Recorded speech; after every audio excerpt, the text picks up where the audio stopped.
Hey everyone, welcome to another episode of Black Guy Does Physics, where we try to figure out why you can't push with a rope, or better yet, why you can't freeze a rope. It's already frozen.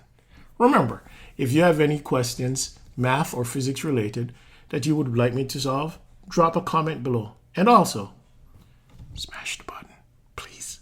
Yes, you should really smash that button. Anyway, let's get it cracking. Today we're going to be looking at problem 3.59. Warning. This problem has, 5 parts? Let me count. A, B, C, D, E, F. Yeah, it's a lot. So it's probably a long video, so you could fast forward some of it. But I think the lovely Miss Anya asked me to solve this out for her. So I have to solve. And I heard she's not feeling well, so hey, get well soon, man, and enjoy your Christmas. All right, let's see what's going on. Or holidays, I should say. All right, let's read. Projectile is shot from the edge of a cliff. So off rip, we know that this is a projectile motion problem.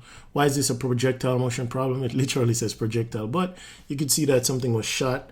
So if something is shot, launched, dropped, kicked, hurled, any one of those things, you know that it's a projectile motion problem. So this is a shot. Okay, cool. If something is in free fall, it's a projectile motion problem. Anytime you see free fall, it's a projectile motion problem. Once you understand that it's a projectile motion problem, the answers to solve these things are here, over here. I put a bunch of things over here, and the steps, I would have put the steps in, but I'll just say them as I go along, and then you could follow those steps. But the answer, you have to use these things, horizontal and vertical. So you're looking at the motion in the horizontal part or in the vertical part, never together. Now, the relationship between the horizontal and the vertical part is the time. So the time here is the same as the time here. Okay, so let's see. So now we read, and as we're reading, we're just writing down what we have. Shot from the edge of the cliff, 115 meters above the ground level with an initial speed of 65 meters per second at an angle of 35 degrees to the horizontal.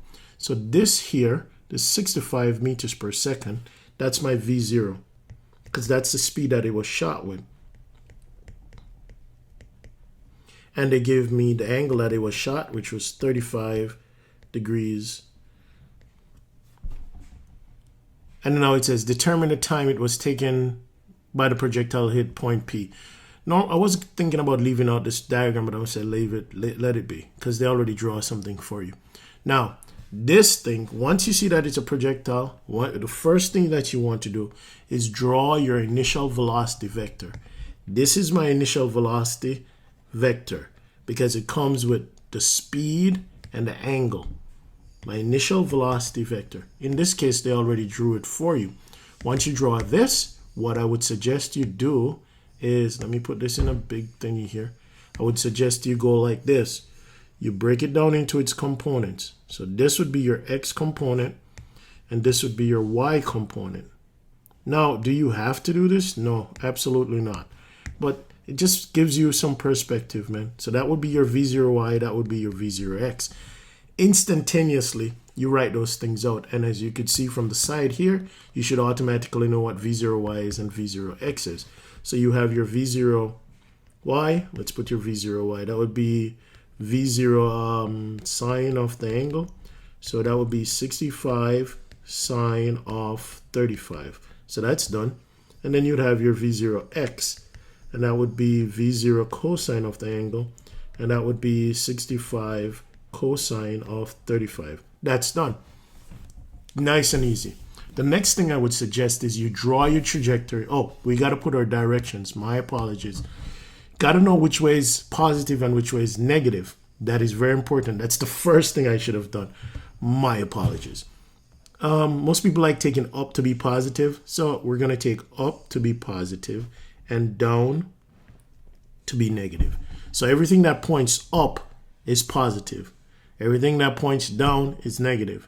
So now I want to see where I'm going to draw. Usually if they didn't give you a diagram, you'd want to draw this thing, which is called your trajectory. Once you draw your trajectory, the thing that you want to label in your trajectory is your vertical displacement. The reason why is because the direction really matters. So you don't want to get tricked or make a mistake. Because you see, they give you 115 here. Most students, if they pick down to be negative, they're going to put a negative 9.8 in their thingy somewhere. But that's not the case, because and then put a 115 positive. But that can't be true. Why? Because the thing moved downwards. So you draw your vertical displacement. What is vertical displacement? You draw a straight line, vertical line from where you start to where you end. In that case, this will be that thing there. Let me move this over here so you don't get it confused, if I could move it. And then let me make that bigger so you could see that. And then I'll put some arrowheads on it. No, I don't want to do that. Okay. And I'll label it Y.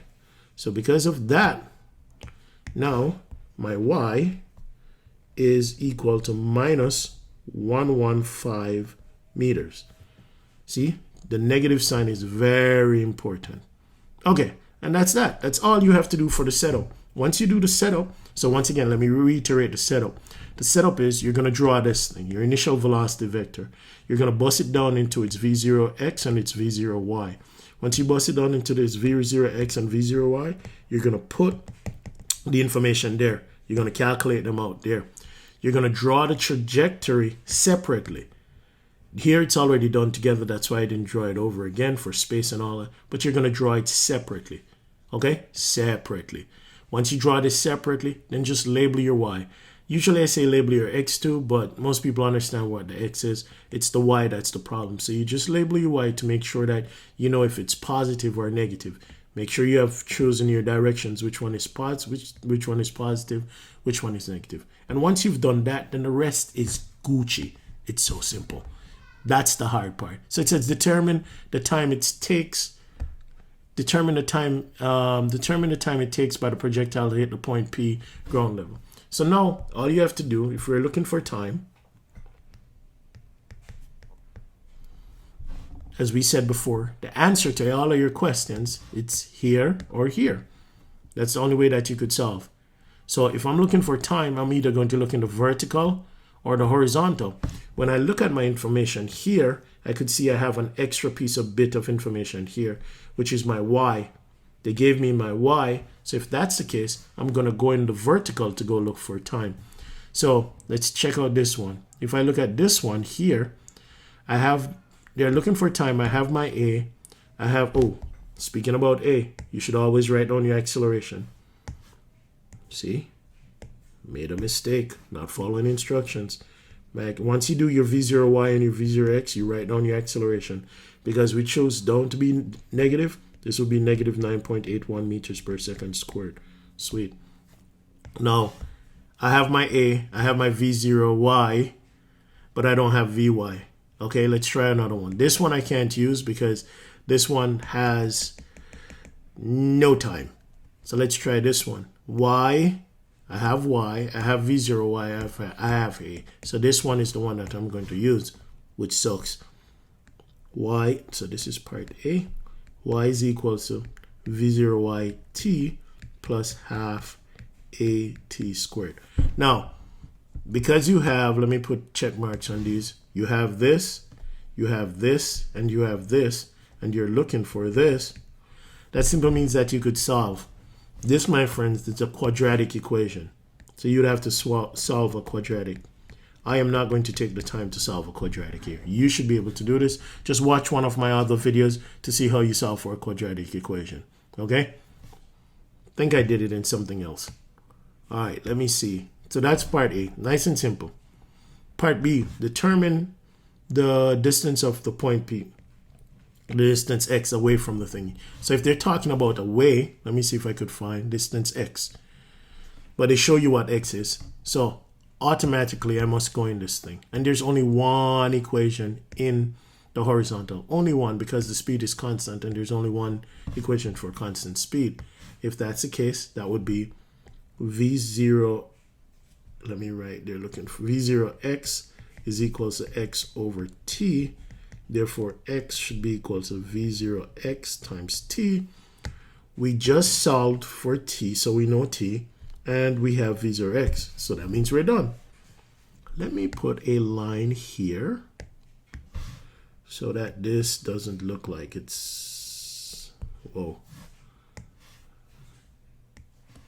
This is all live, baby. Ain't no editing. Whoa. Maybe I should move this stuff over so I could get a straight line. Yep.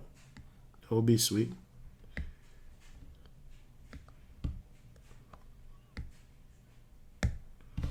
And then I could move this. Ah, looks so much better. Okay. So now, that's that. Let me go back here. That's A and B. Let's see part C. Notice one thing I should point out. It says at the instant just before the projectile hit this point P. A lot of students think that things hit things at 0 speed, or the speed is 0. That's impossible. You can't hit something with 0. It is absolutely impossible. Absolutely impossible. Anyway, the horizontal and the vertical components of its velocity. So now I want to figure out what is the horizontal and the vertical components of the velocity. There. So what they're asking you for is, they're asking you to solve for Vy, and they're asking you to solve for Vx. That's what they're asking you for. So if I'm going to solve for Vy, then I just look in here somewhere. So there's a Vy here. I know V0y, I know A, and I know T. I know the time that it takes for it to come down there. So that's easy. Vy should be equal to V0y plus AT. Sweet. I know this, I know this, I know this. I'm good. And how do I find Vx? That's so simple, bro. Because if I look back here, Vx is V0x, and I already know V0x, so I'm good. Remember, the speed in the horizontal is constant, so I'm good. There's nothing to worry about. So far, the only hard thing was doing the quadratic. Let's see if there's something tricky here. The magnitude of the velocity. Oh, crap. The magnitude of the velocity. So they're trying to trick you here because you might forget that these things are vectors that you're talking about. These things are vectors. So because they're vectors, you must remember that for all vectors, if you know the vertical and the horizontal components of the vector, then you should know the vector itself. So if you remember this thing, so they're asking you for the magnitude of the final velocity.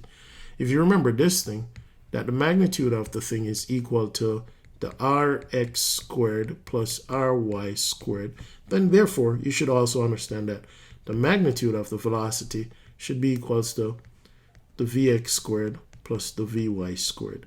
So if you have vx and you have vy, which we do, you should have v. That's from, what's that called? Vector addition. Remember, these things are vectors. So this is the magnitude. Okay? Looking for the magnitude. That's why I put those two strokes there, but I don't like how they look. They were looking for the magnitude. So let's write the word mag. You're supposed to write two strokes to mean magnitude. So I'll put them in pink so they look different. So that wasn't too hard.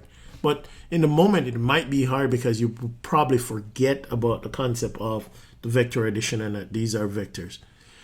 All right. The angle made by the velocity vector with the horizontal. Oh, crap. All right. How do I find that? Oh, I remember. Because remember, it's a vector. So if you know the Vy and the Vx, then if you know the x and the y components of it, then you should be able to figure out the angle of the thingy.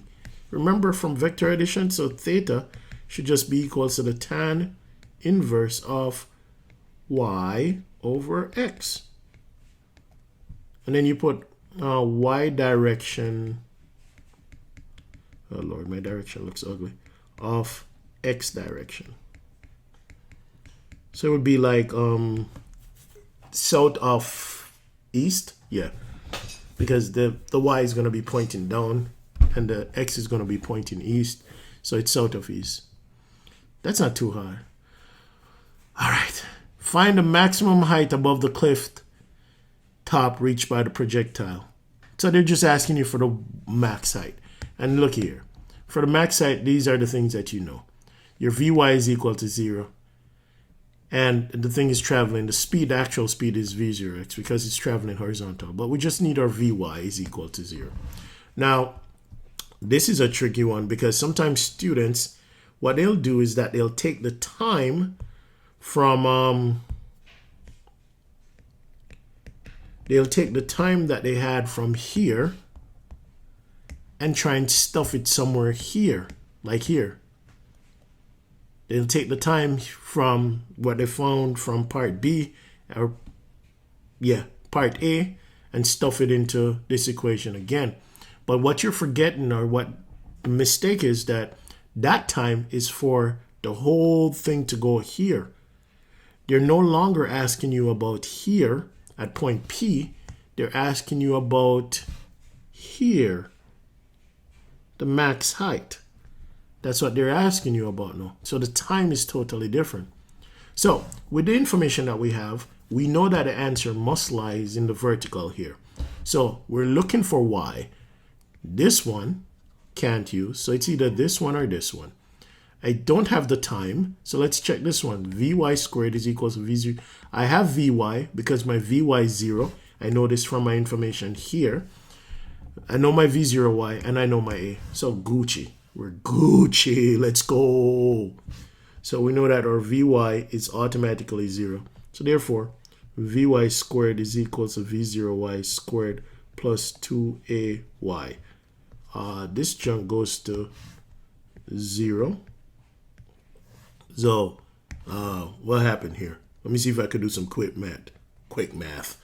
So that'll give me a negative. Let me put this in a parentheses so you don't get confused with that squared over 2a. And I think your a is negative, so everything's going to come out to be positive. Oh, sweet. Let's go. Yeah, man. Oh, I thought this was going to be difficult. The only difficult part was the quadratic.